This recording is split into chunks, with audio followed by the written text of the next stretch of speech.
a single car team. Brad Keselowski won this race. 500. They're the Wood brothers. Oh my goodness. First win in 10 years. Side by side. Come on, Norm. Hangs on. Norm was not going to be denied. And we did it. Yeah!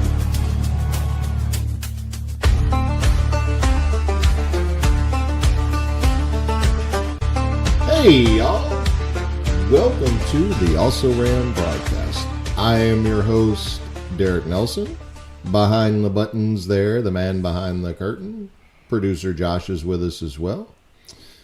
We have an excellent guest coming on today, Andy Seuss. If you don't know who he is, you're going to find out. And if you do, then you should enjoy the interview.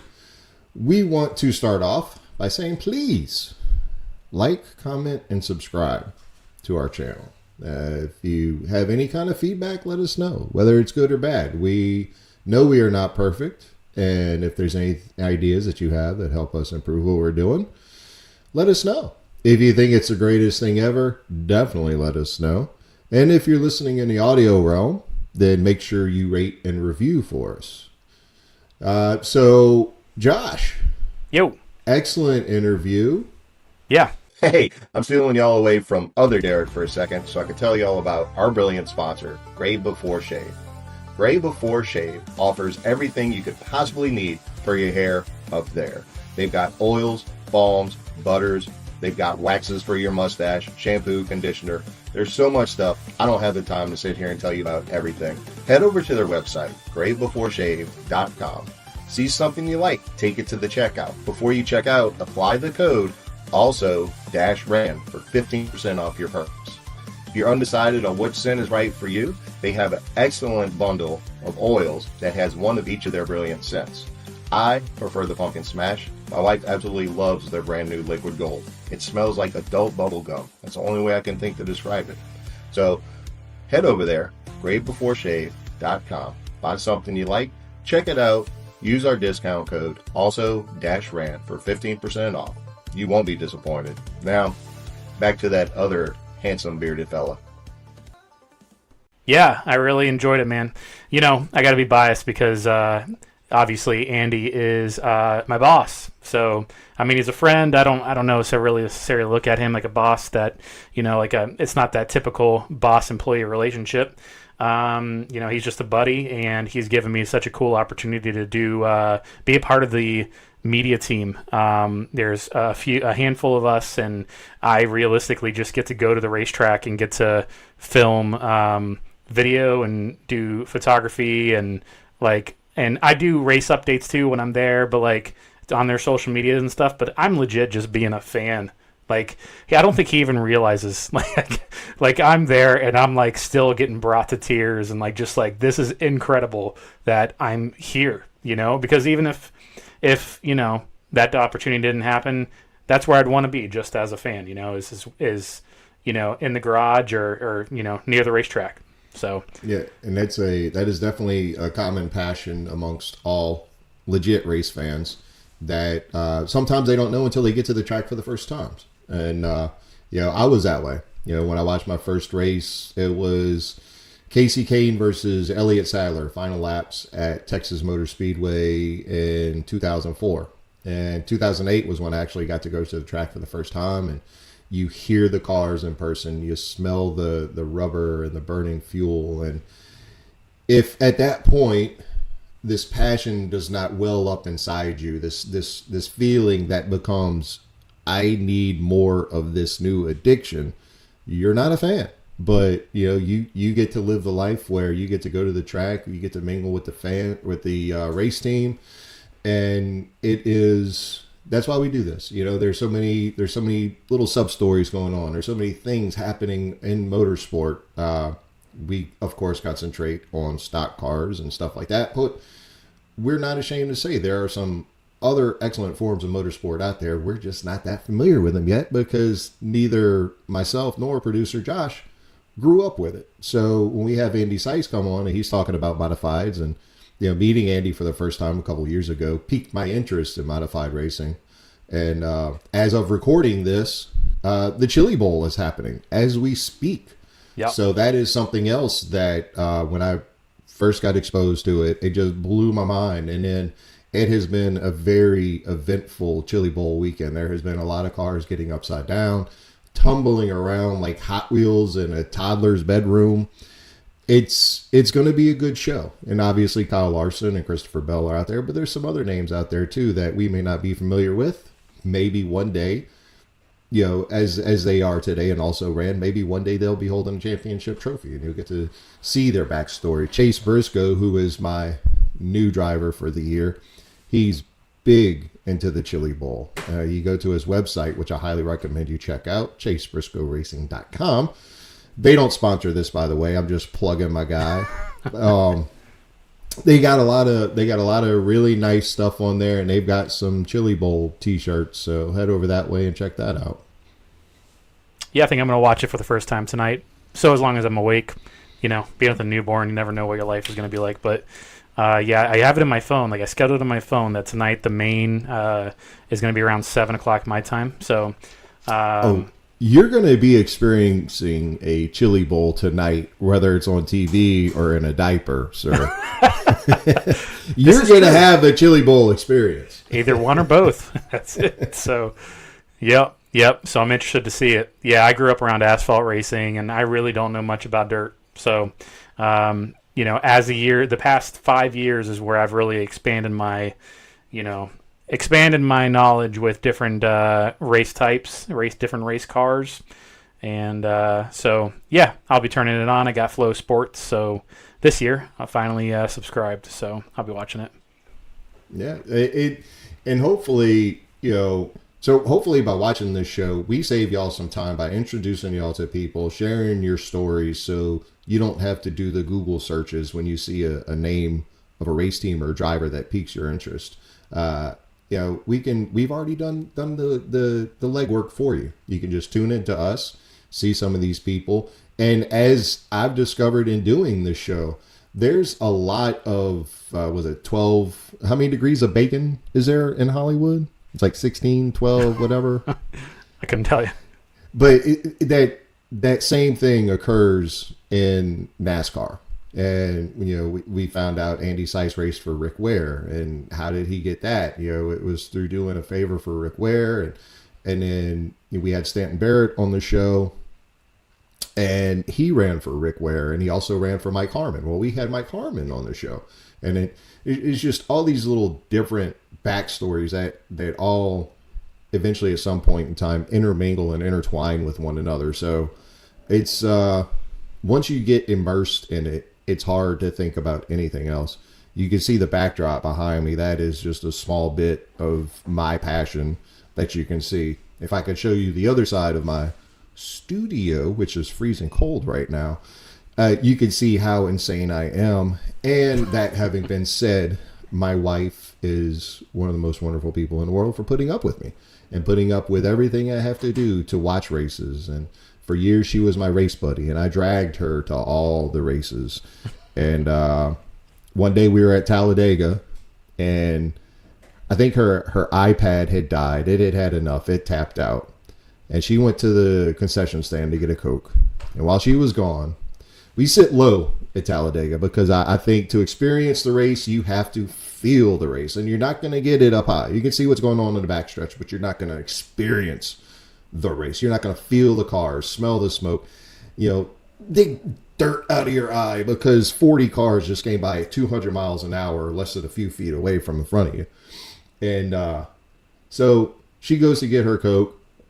And while she's gone, Kurt Busch manages to get his car sideways and about 10 feet up in the air. And like, if he didn't have his visor down, I could have locked eyes with him.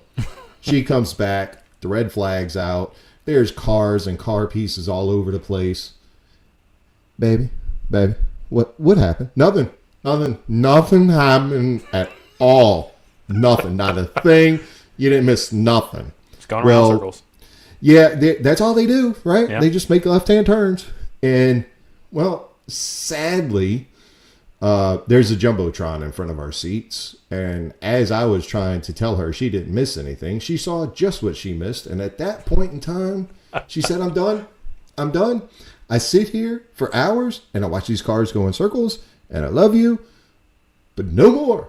So that was that's when I had to find a new race buddy. Now I drag my family along, my other family, my son with me to Talladega. And it's been a wild and crazy ride. So, I hope, like I said, I hope we can kind of let y'all have those experiences. Help flame the little embers that are burning in you for the passion for the sport. So that way you can't wait to get to your next racetrack and root on your driver, put on your Chase Briscoe t-shirt and hat, and watch him take that 19 car to victory lane multiple times in the 2026 season.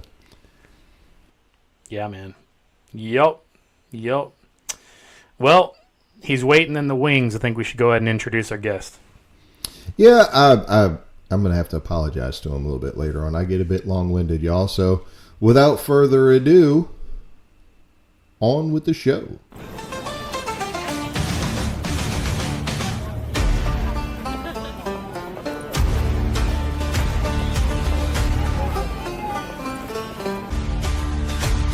Hey, how y'all doing? Welcome to another episode of the Also Ran broadcast. Today, our special guest, because all of our guests are special, because they are willing to give us some of their time, and that's a commodity you will never, ever get back.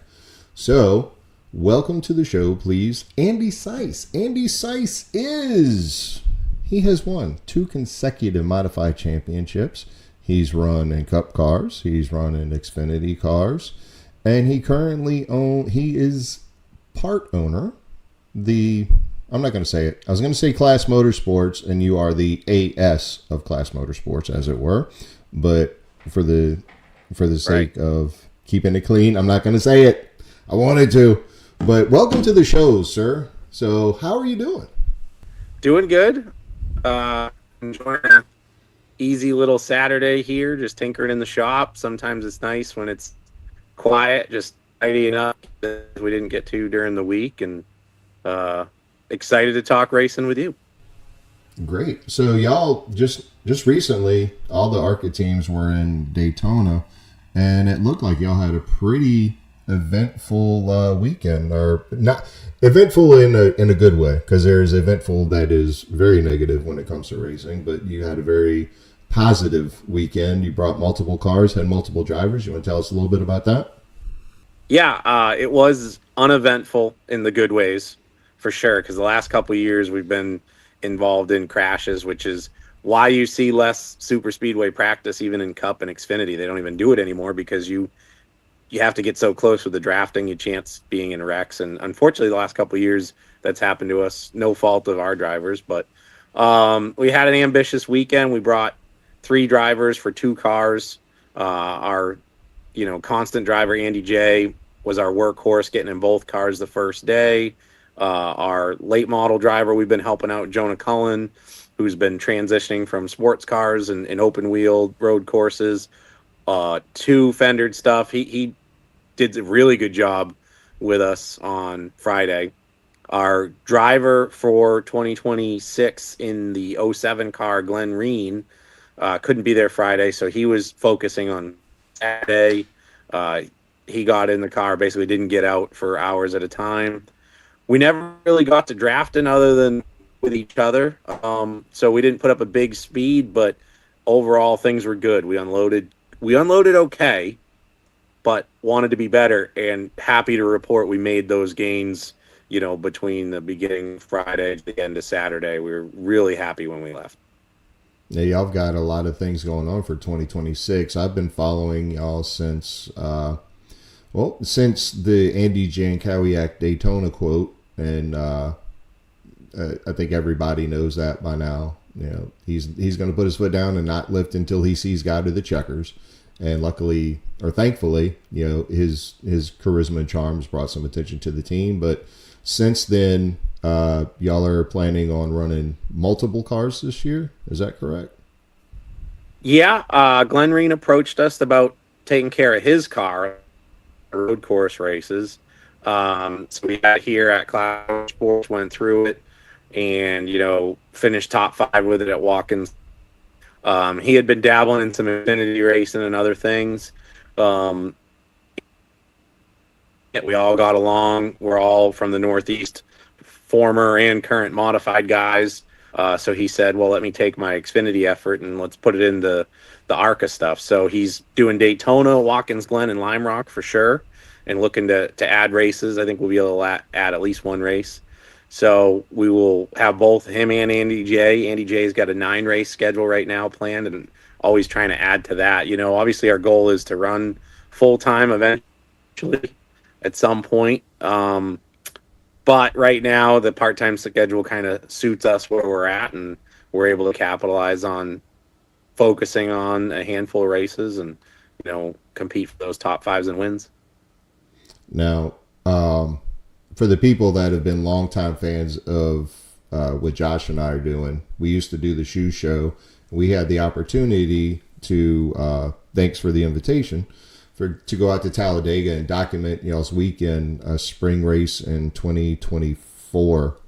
And so I got to meet the team. And the one thing that amazed me about your team, and I'm sure there are other ARCA teams that are similar, because ARCA, as Dale Earnhardt Jr. has recently explained, ARCA is the heart of the sport. ARCA is where some of the best stories are.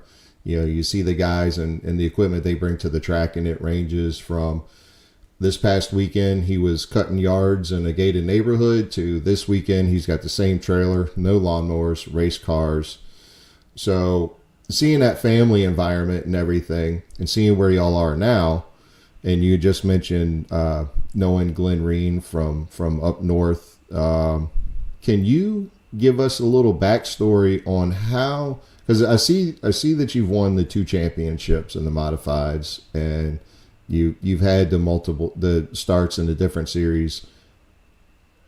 Tell us how you got to where you are now, where you're about to, where you can actually talk optimistically about running a full-time schedule.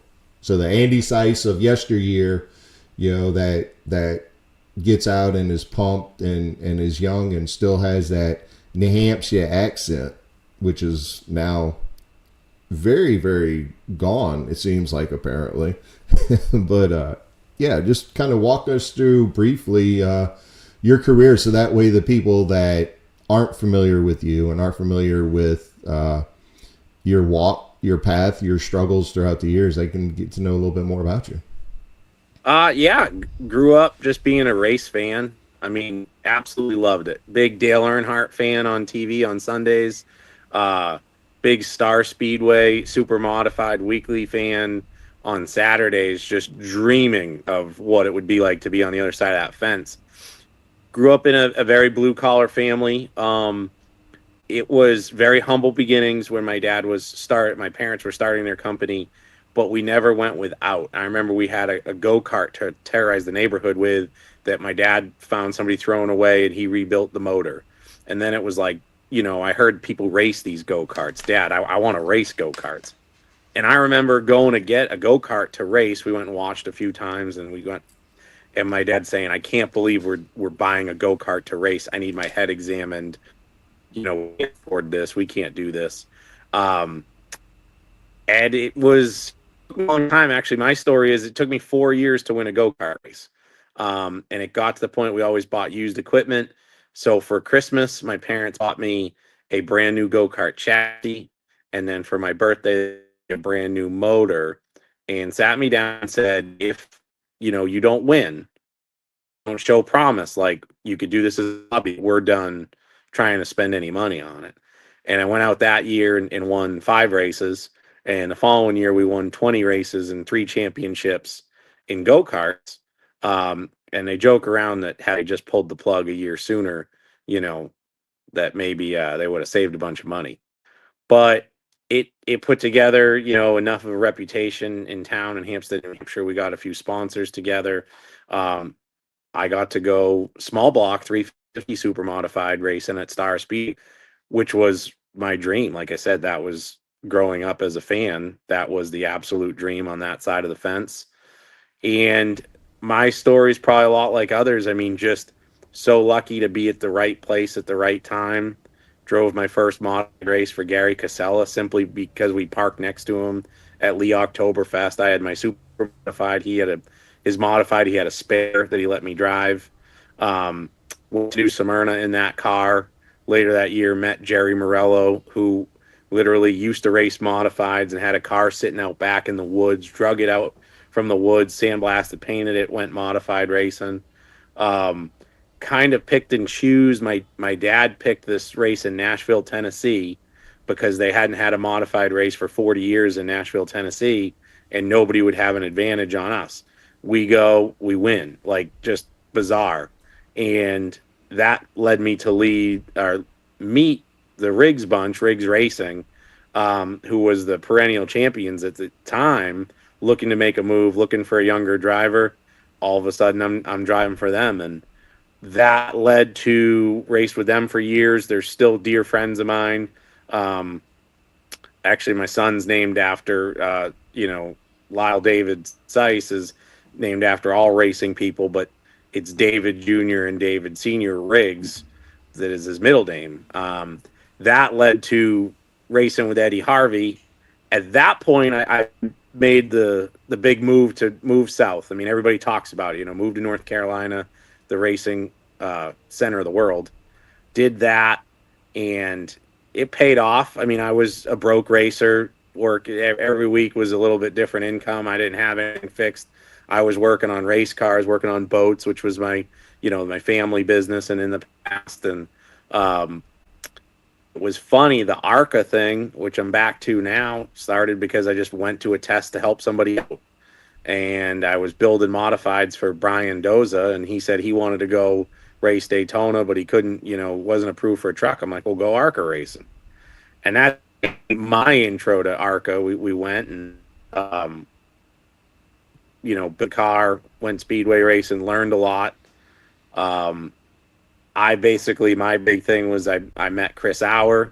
We formed Auer Motorsports with one ARCA car, one motor in the garage at my house, and did really well. We got some top fives, finished second at Talladega, really close to a win.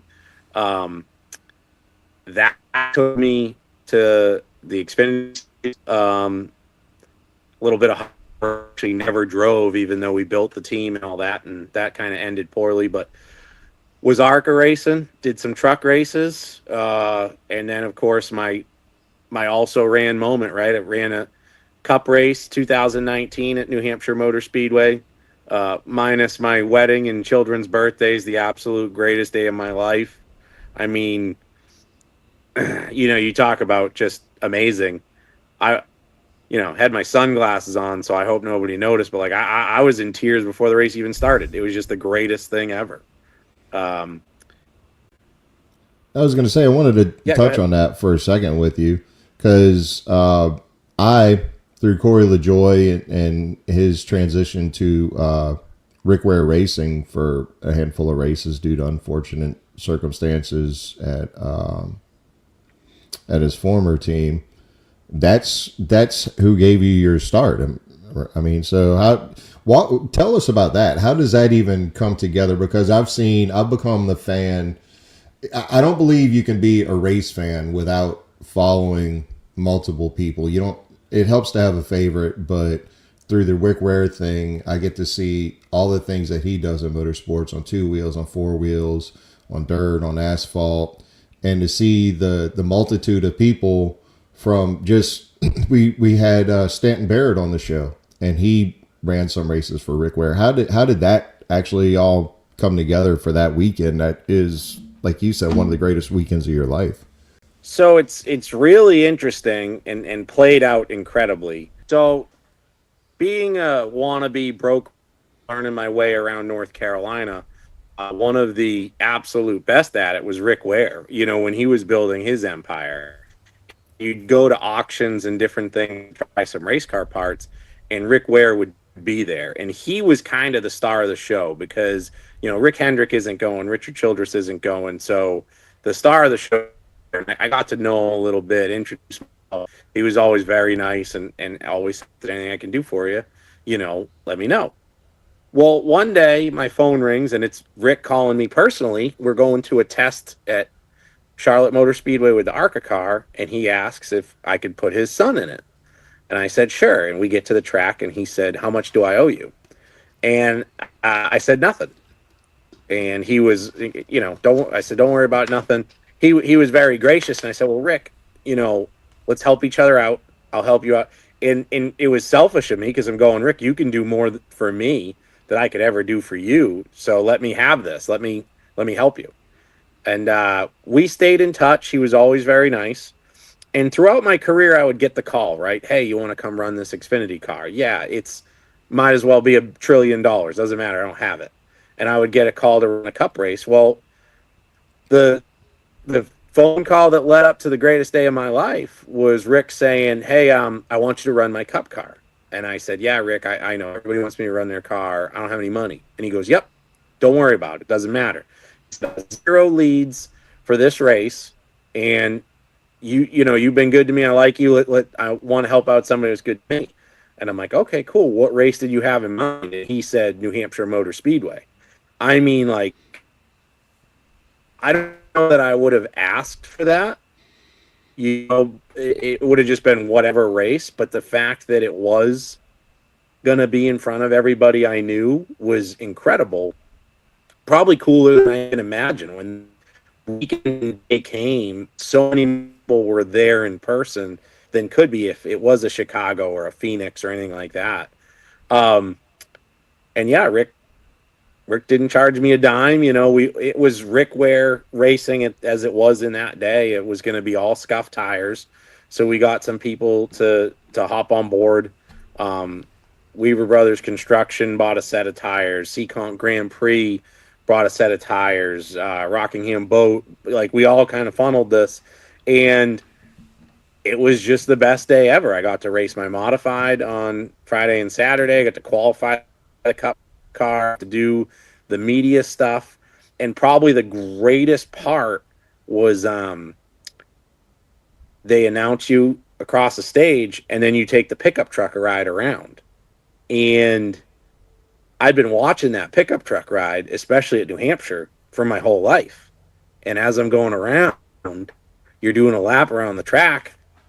I mean, I probably didn't, but I heard my name at every spot. Like, I felt like I was Dale Jr. It was just amazing because it was at my home. And like I said, it was, I felt on the race that hadn't even started yet. It was just the greatest thing ever. And, yeah, I just can't thank Rick enough for, he probably doesn't want me to tell people that he gave me that ride without me bringing money, right? Just like unheard of today. It's probably one of the last that happened, but us broke racers kind of sticking together, helping each other out, and just, that was it. The greatest day of my life. Yeah, that's kind of, as I stated, I knew who Rick Ware was, but I wasn't aware of Rick Ware until Corey LaJoie drove behind the 51. And that's kind of, if I had to say there was a KLAS Motorsports or an ARCA vibe that carries on to the Cup Series, it's got to be Rick Ware Racing. And I'm sure there's other teams that I'm just not familiar with because I've not followed their drivers or I've not followed them over the years. But that's one thing that I would like people to know is just how many stories that there are out there about how great a guy Rick Ware is. And it's great to see where he's going. So get us to you actually had a career after that, kind of behind the scenes. How did it go from behind the wheel to more behind the curtain? Well, that was 2019. I'm running modified races. I'm running ARC races, running a cup race. I mean, dream come true here in season. The following year, we announced Our Motorsports, which we were running ARCA, that I was running the team, out of my house. We expanded. We got another shop, Xfinity racing. And another just amazing dream come true day. We actually made the announcement at the NASCAR Hall of Fame. We did the unveiling of the race car. It was announced that I would drive it with help as the team progressed. We had a plan to use some more veteran drivers to get started, as a lot of teams do, because obviously I was going to be a rookie. And it was all going great. We went to Daytona, qualified second with the ARCA car. We had some great runs with the Xfinity car. I was literally set to make my debut at Homestead, Miami in March. And we went to Atlanta in 2020 is where COVID hit. We went there, we unloaded the race cars and then loaded them back up. And we went home and we didn't know what was happening. Well, the following week was Homestead, Miami. I was supposed to drive. And when we went back racing with the Xfinity schedule, I was not scheduled for any races within the team. And there were some issues also taking place within the team that I decided to leave. Now, one of the things that every racer, that was kind of like running on fumes, going further and trying to be a race car driver, not working for a lot of money while running the city team so that I could drive, but then that didn't place, on and on and on. And that was kind of the turning point from driving to working behind the scenes. I got a little bit of depression after leaving our motorsports. Things didn't go, and it was funny. My wife had a moment. She basically tapped me on the shoulder to explain to me how bad a shape we were financially, because she was keeping everything together behind the scenes. We had 2 little kids. We had daycare bills, all that. And she was a huge supporter and doing it all while working a full-time job. And we had a lot of credit card debt. We had a lot of other things. So I had to go out and figure out how to make some money. And I was fortunate with racing and driving and running teams that I had built up a reputation that I didn't even know about. Like when you're driving, your head is under rocks. I mean, that's all you're focused on. You got tunnel vision. And when I actually kind of said, yeah, I'll work on your car, I had no idea the money I could make, to be honest with you. And it's not that it was all about money, but it had to be in that shape. So that is when the switch came to, I actually went and worked for Rick Ware Racing for 8 races. And then my phone rang from Travis Mack, and he was starting Trackhouse for Justin Marks, which was at Richard Childress Racing. Technically, my paycheck came from it was great working there. It was an honor, and that led to Kaulig and some other things. And that was my move from behind the wheel to working in teams.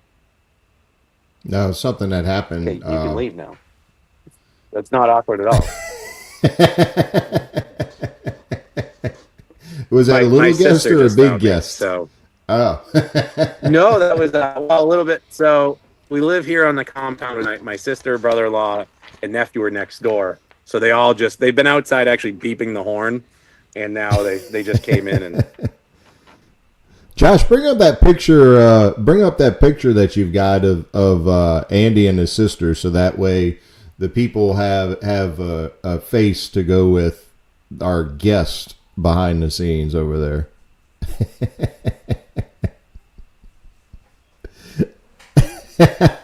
Yeah, there's a stud in the leather, and I'm assuming that is your sister and your brother. I mean, that's got to be your brother. Yes, I'm the lowest one there in my leather jacket, showing off my guns. My little sister in the middle, my older brother. We're actually all 6 years apart. So yes, that is that we've always been a close family. We've always raced together as a family. It's funny, we've got a family compound down here in North Carolina now. Oh, are you worried? You guys will be too close. And I tell everybody, this is the most we've ever been apart, because when we moved down, I bought a house, but my sister lived there. My parents were in the driveway in their motorhome occasionally. And then when there's only one set of washer and dryer, one kitchen, all that, it's an issue. Well, now we're on the compound. There's no reason for them to use my washer and dryer. There's a store, and your kitchen's next door, mess there, and so on. Well, no, it's kind of I don't want to call it divine intervention, the fact that your sister popped in like that and you were talking about family, and we're at a point in a conversation where you were talking about, Trackhouse and whatnot. And just from conversations you and I have had, that was kind of, family was the genesis of KLAS Motorsports in a way, because you were working these obscene hours and not getting time with your family. And, in my opinion, it's God, family, racing, and then everything else. So, since that is the topic at hand, tell us about the birth of KLAS Motorsports, man. Yeah, it started with Andy J and his ARCA car, and he was using my shop, staying with us for a while. And I got working in cup racing, and there's not a lot of spare time when you're in cup racing. And it was even worse in 2022. I drew Childress and Airlines. I ended up at Kaulig, and Kaulig's first time a cup team, and they were building the new next gen car. We worked insane amounts of hours, and it was 3 weeks that I went without seeing my wife or children awake. And somebody made the comment to me, and it might have been my brother-in-law John, saying that somebody else told him, work in cup, you watch your children grow up under the covers, meaning you just see them get in bed when you get home at night or when you leave in the morning. And I just wasn't going to do that. I wasn't going to do that anymore. I'm fortunate that I had an opportunity. So at the same time, Kevin Lapierre, the KL in KLAS, I'm the second part of the class. He was sponsoring Andy J and Koyak, and he wanted to do more, and he wanted to get bigger. He kept asking me to come on board, and I might have seemed reluctant, but part of that was I was telling you, getting myself out of a hole. So financially, I'm trying to pay off bills. And one of the things we were doing was building a house. We had got to the point we had 2 children they were sharing a room, and one's a boy, one's a girl. They're getting older. It was either going to be add on to the house or a different house. And then this family comp I talked about is happening. So I've got to kind of see the rest of this plan through and make sure I stay at this job, not self-employed, not a new company, for the financing side of this house. And Kevin kind of had this dream, and Kevin wanted me to come work for him a year sooner, and I turned him down, and he asked me why. And I said, well, don't take this the wrong way, but you're a phone number in my phone. Yes, I see you at the racetrack, but when you're sponsoring Andy J, I go, you don't own a shop, you don't own a wrench, you don't own a car. I could do this, and in 2 months, if you never want to see me again, you just block my phone number. I'll never hear from you, see from you, and I'll be out of this house that I promised that we would do, because life had kind of changed from trying to be the next Jeff Gordon to, making sure they were taken care of like they should be. And he said, well, that's fair. I'm going to prove to you that I'm real. So over the next year, he goes, send me anything you want. And I remember it started with a pit box. Andy J's pit box was atrocious. And so I sent him a pit box he should buy, and he bought it. And Andy J went and picked it up. And I said, okay, that's cool. Then it was 2 race cars and a motor. And I didn't see him. They were down in Florida. He paid for them and had them delivered. I'm like, okay, this guy's real. So he owned those, but he didn't own a race team. That was kind of in sponsorship to Andy J. And he pitched to me his vision of KLAS Motorsports. Kevin Lapierre, Andy Seuss. That's what KLAS stands for. And I was in a very bad place between my time at Our Motorsports. I was not very happy at college. And one of the things was I really enjoyed the feel of a real race team. And what I mean by that is there are too many just businesses where people don't like each other. There's too many rules. At Kaulig, family was not allowed in the hauler. Family was not allowed in the box. How many open spots there were, things like that. And it was funny when I went to Kevin and said, I'll do this, but here's what I want. I want every family allowed. Not just, and it was interesting because Kevin's in Texas. He's not in the business. He's like, yeah, of course, my family's going to go. Your family's going to go. Everybody's going to go. It's going to be great. And I'm like, okay, this is the guy that I need to be associated with. Like, he gets it. So, when you talk about coming to Talladega and that, that family atmosphere, that is not just by chance. It's a conscious decision of we're going to do this because I felt it was important. And it's the way I enjoy it. I think a race team should be run, and it's been great ever since. I mean, we agreed to those few things, shook hands, and the rest is history. Now, there's a common name that came up. I guess people that don't know, and I'm vaguely familiar, how much of a part, or if he was even an integral part of that process, was Ted Marsh? Because I saw his name come up in your career in the past, and I know he's associated with Whelen, and we've seen the Whelen sponsorship on the KLAS car over the years. Yeah, Ted's been a big part. Again, another great day. I mean, I got to drive his car at New Hampshire Motor Speedway at the home track. Like, check another thing off the list. Whelen, Sonny Whelen, and Ted Marsh go way back. I mean, they've been racing in different series forever. Which car was modified, road course stuff. That Whelen white and red paint scheme is definitely pretty neat to say I drove that car. And you know what? I drove for Ted. It was a great day. We went our separate ways. We said hello through the years. I mean, because you're not going to meet a nicer guy than Ted Marsh. But that was it for a while. Andy J had his speedway car. Then he had his downforce oval car. He wanted to go road course racing, and it was still Andy J racing. He put a post on Facebook looking for road course suspension to put on his car, you know, to use an oval car, but get the road course stuff. I shared the post, and Ted Marsh called me and said, I got an idea. I need to talk to Andy J. So I put those two together. Next thing you know, Andy J is picking up a road course car from Ted Marsh from when he ran K&N East, which is now the ARCA, same rules as ARCA cars. We got that car. We put it together. We've been racing at Walking Glen ever since. Every year we make some gains. And Ted is just that guy behind the scenes. He introduces us to Whelen and the sponsorship. So, I mean, we've got a car. He's given us, you know, the avenue to the sponsorship. Glenn Reen has driven for him. His road course car came from Ted Marsh. Ted Marsh introduced us from the guys at Klotz Oils and Cometic Gaskets. I mean, he's a big player behind the scenes. Typical Ted Marsh kind of back there. Thanks, need the spotlight. Just know he's helping.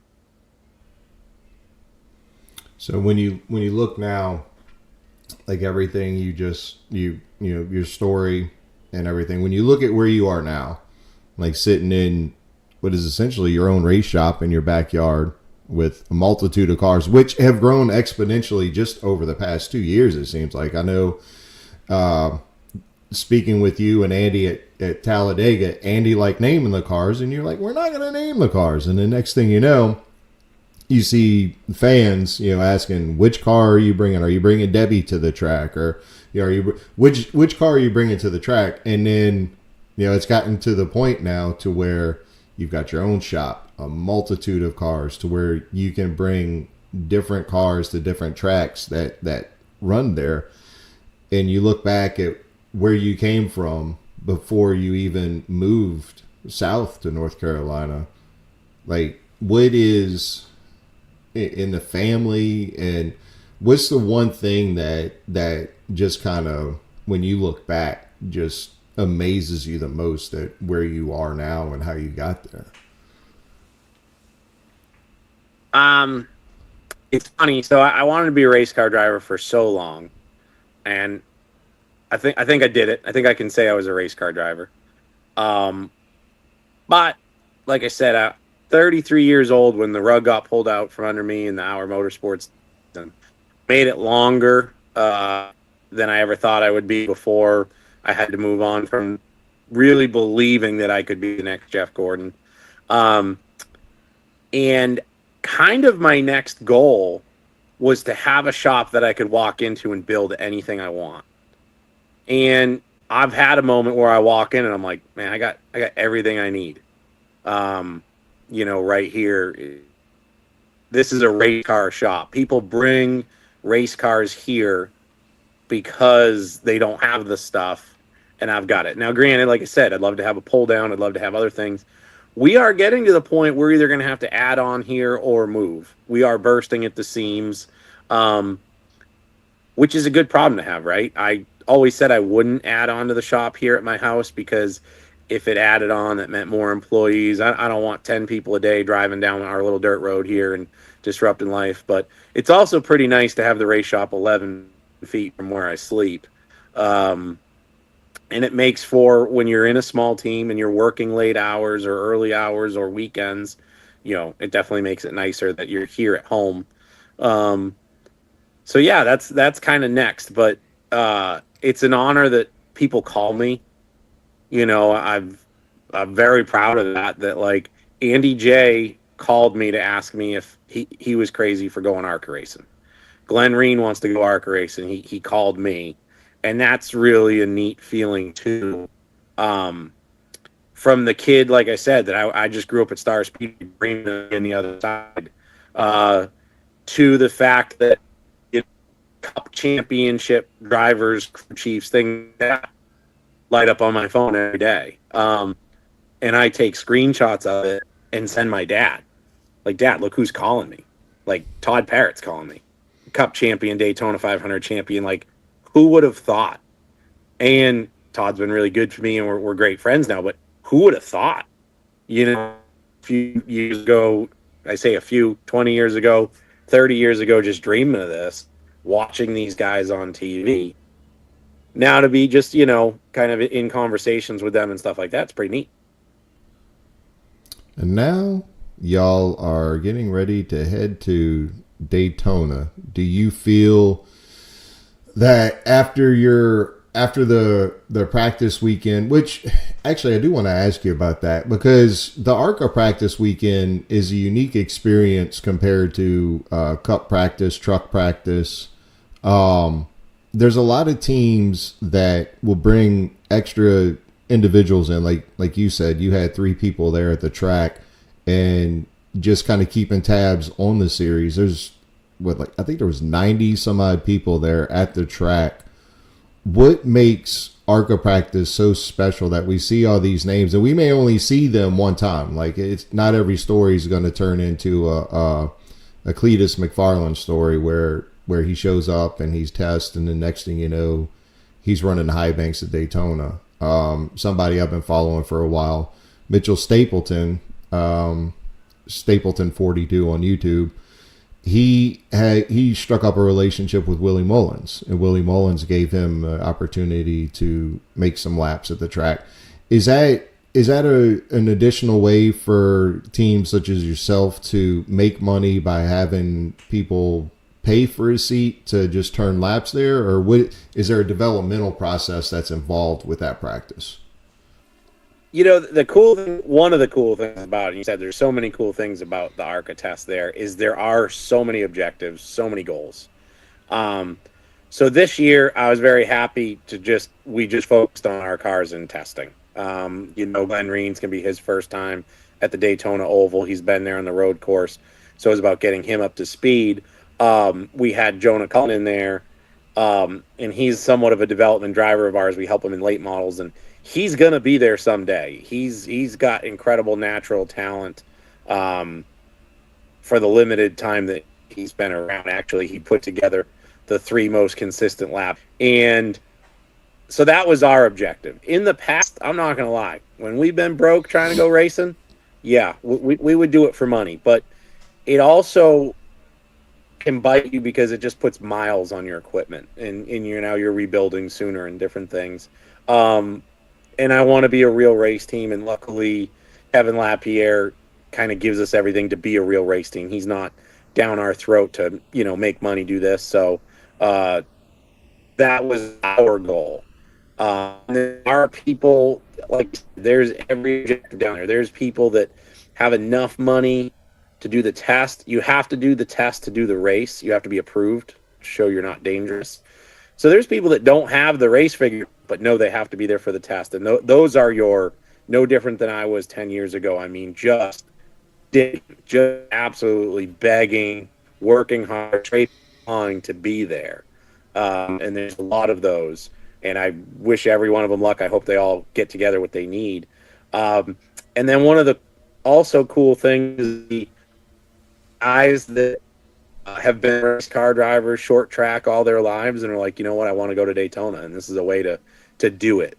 Good friend of mine, Todd Cooper, got to turn laps in Brian Doze's car. Been an incredible career. Todd has been his right-hand man forever. Todd's been really good to me, and Brian let Todd take some laps. I don't know that Todd plans on ever racing a car again, but he checked off that he's turned laps at Daytona, and that's pretty cool. You know, Todd's a short track racer. He's run some modified races, NASCAR modified, Florida modified, street stocks, late models down in Florida growing up. And it's so there's everything from your hopefuls to guys checking it off their bucket list, not really knowing what the future might hold. But it's a blast, and it's pretty neat to see all those different people. And I have that even though they might be different, every single one of those 90 people, if they found the opportunity to race Daytona in February, they'd be there, and now they're approved. Well, I appreciate your time with us.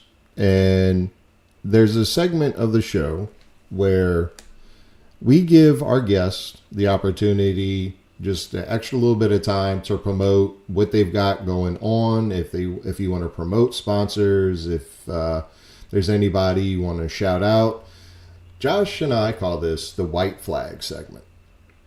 And the studio is totally yours. With, like I said, if you want to shout anybody out, tell us some plans for 2026. This is your final lap, sir. They're looking good at KLAS Motorsports. If I had to shout out to anybody, it'd be Kevin Lapierre for just believing in us on this deal. Things are kind of seem to be building up this year. It's pretty exciting. All the hard work's paying off, to the phones ringing, people that want to be included in this.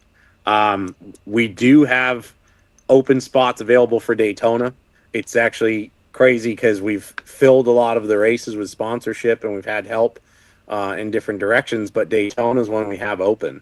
So if people want to do that, it'll be short notice, but as of right now, it's available. KLAS Motorsports, pay attention to that. ARCA cars, modifieds. We thought we were going to be at the Chili Bowl for a minute. Didn't really work out, but we're already working on it next year. Because a lot of Kevin's businesses, Dax Market in particular, Texas, Oklahoma, it's going to make sense. So I think next year, you're going to see, next year, KLAS Motorsport is going to be ARCA, modifieds, dirt midgets, you name it. And we're involved at different levels, from actually in the shop to at the track. We did late models this year. We did everything. So if there's something I'm trying to put in my life, it's, pay attention to KLAS Motorsports, jump on board. We're growing, and make sure you follow us. We've got this great social media content guy, Josh, really good, making us look good. So make sure you follow him on all the socials. And, he's all right. Yeah, give us a shout out. He's pretty okay. Good. It's pretty solid. Now, before we close this out, before I hand it off to Corey LaJoy to send us out, just to show the fans that may not know the undying passion of a racer, regardless of whether or not he's racing every weekend, there's an undying passion in Andy Seuss, and we could see this come to a head when you had a run-in with a certain champion named, well, he's champion now, Austin Beers. Josh, do you have that beautiful footage so we can see the passion just eking out of Mr. Seuss when they had a little run-in? Boy, he's looking for somebody. Yeah, he's not happy with somebody. Let's see here.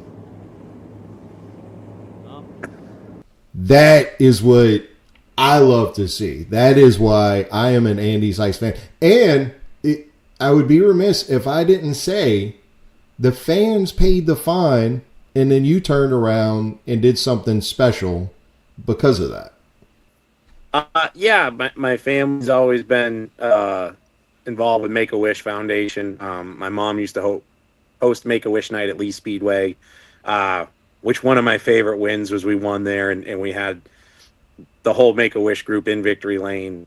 So that was what we did with the money. It was funny, and I'd like to think I love social media. I love engaging with people. I love that past my prime, I get a different angle and different opinion. But watching people say, people should not have donated to my fund, which, first of all, incredibly humbling. Somebody found my PayPal from a post I made about something else, selling something, or I forget what it was, and posted it. Somebody had it. So, incredibly humbling, incredibly kind words from people, just everything I don't take for granted. But it was funny for the people that he is all fine. And all I could think in my head was, I don't have $20,000 in damages to pay for on my race car as it is. People think I'm pocketing money or somehow coming ahead, but no, the fans doing that was incredible. I'll say not my proudest moment, not the side that I want. I'm the guy that truly believes in that. It was like a sign going around the internet that was a racetrack warning people to be the best version of themselves because of the younger fans. So I regret doing that. I do. I don't. That's 100% right. It's not the version of myself I want to be. A lot of people do make me feel better saying they understand the heat of the moment, passion, all that. We had a great race car that day, and man, it was just a shame to destroy it. And I don't get to drive as much as I used to, so that anytime something like that happens, it puts us behind money-wise, time-wise, all that. So, Austin and I are talking. There's not a bone in my body that thinks he did it on purpose. He needed to wreck me. He misjudged. His misjudgment didn't cost me. So I was, I'd like to think I was rightfully upset. Went about it wrong, but you won't find 2 clips of me doing that. That's the only time, and I reflect on that to remind myself that I'm human too. And it was really neat for people that kept saying they wanted to help because they knew it wasn't in character for me. It was so crazy, but you're not the only person that has also said they appreciated seeing the passion. So there was plenty of it that day for sure. Yeah. And that's what it all comes down to. So I hope you had a good time. I know I have had a good time. I hope the fans have a good time watching this.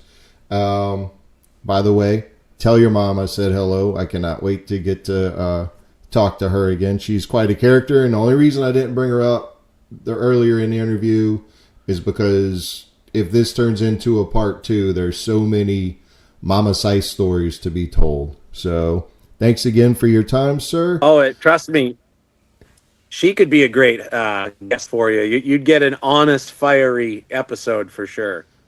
Well, we will definitely put a pin in that. And as producer Josh, who is also media man for KLAS Motorsports, Josh knows, there is no shame in my game when it comes to inviting people to the show. If somebody's got a story to tell, I want it to be told. In the meantime, thank y'all for tuning in. Make sure you like, comment, and subscribe to the show. If you're listening on the audio realm, make sure you rate and review. In the meantime, keep your wheels down, your eyes on the crown, and Corey LaJoy, please take us out. Let me read Hebrews 12:1 reference. Therefore, since we're surrounded by such a great cloud of witnesses, let us throw up everything that hinders and the sin so easily entangles. Let us run with perseverance the race marked out for us. Let's freaking go.